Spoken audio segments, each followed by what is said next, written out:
Subdit 5 Cyber Direktorat Reserse Kriminal Khusus Polda Sumsel meringkus IF warga Palembang setelah melakukan kekerasan seksual terhadap anak yang masih keponakannya.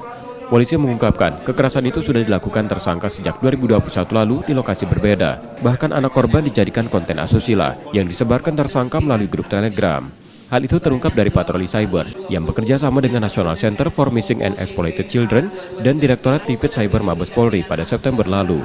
Konten itu dibuat tersangka di Kabupaten Pali dan Palembang.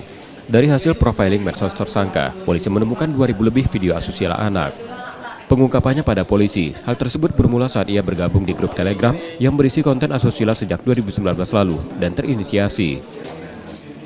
Kemarin kami dari hasil kerjasama tersebut, kami dari Subdit Cyber melakukan penyelidikan kurang lebih selama 3 hari, kemudian kami menemukan tersangka di Kabupaten Pali yang berinisial IV.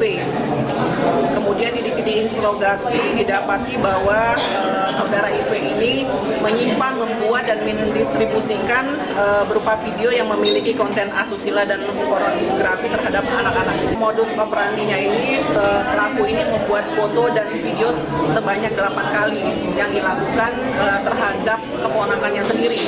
8 kali ini dilakukan mulai dari tahun 2021 sampai 2023. Dan kemudian hasil dari video tersebut dia share, dia bagikan ke dalam grup Telegram.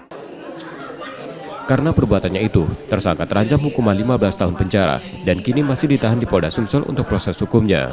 Reski Oktora, Muklas Diferensial, Kompas TV, Palembang, Sumatera Selatan.